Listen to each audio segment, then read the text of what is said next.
Old Bigo is going to jail. Who's Bigo? Bigo is Richard Barnett, 60 years old, from Arkansas.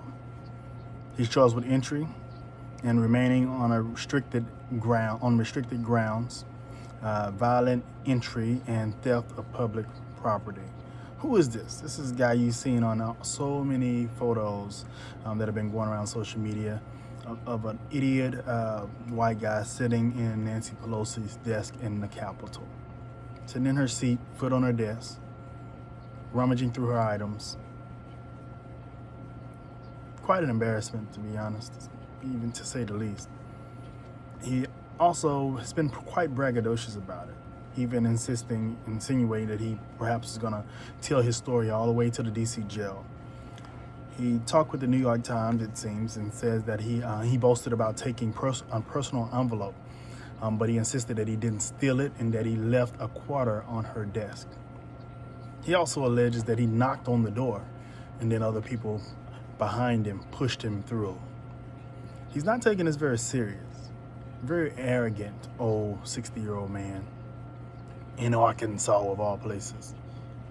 No offense to the other good Arkansas Americans, but this guy is going to jail. I'm not sure how much time you get for this. Hopefully you get a lot of time. Hopefully it's not just a situation where you get probation, but hopefully it's a situation where he gets time in jail and perhaps will rot in that jail for being so stupid enough to violently force your way into the United States Capitol and steal. It's a shame to this nation. Others are being pointed out and identified as well. Hopefully they'll be going to jail for sure. Another gentleman, part of one of the Proud Boys, pleaded that he not get in trouble because he's married to a black woman. Very laughable to me. But this guy is going to get what he deserves. Hopefully again, as I said in other videos, hopefully they sanitize these areas. Who knows what this old country boy brought into this office. I saw in reports today that some of these idiots spreaded feces, their own feces, throughout the floors and walls of the Capitol. They defecated in the United States Capitol. Many of them carried onion because I just learned today that onion helps when you are tear gassed. There were people who pictured with zip ties.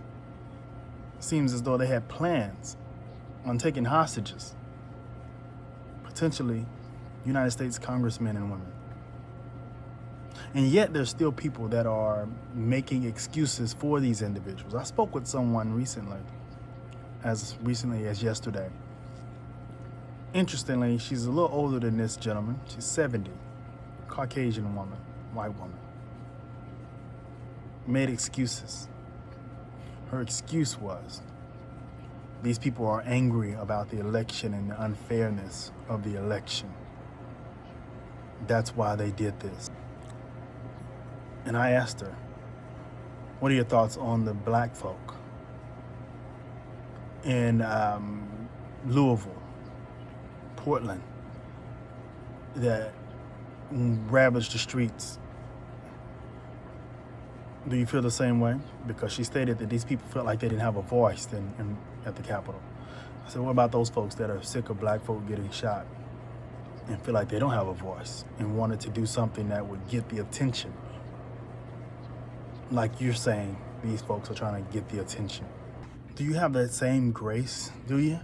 Do you have the same grace with these black folk that you have with these white folk? Then she went so far as to say, and this is when I had to close my ears and stop listening to ignorance and low IQ, that it wasn't just white folk. There were lots of black folk at the Capitol, which made me ask you, I think we're watching the same news. Are you watching different news? Did you leave your glasses on your nightstand? Are you smoking crack? What are you, what are you high? Because what I saw has to be the same thing you saw. Anyway, I didn't mean to get off on that tangent of a story. I said that I was going to stop talking to low IQ, entertaining low IQ individuals this year, and that right there adds to my reasoning. All right, so anyway, Richard Barnett's going to jail, hopefully for a long time. Hopefully he stays there for a while. And like, subscribe, comment, and until next time, peace out.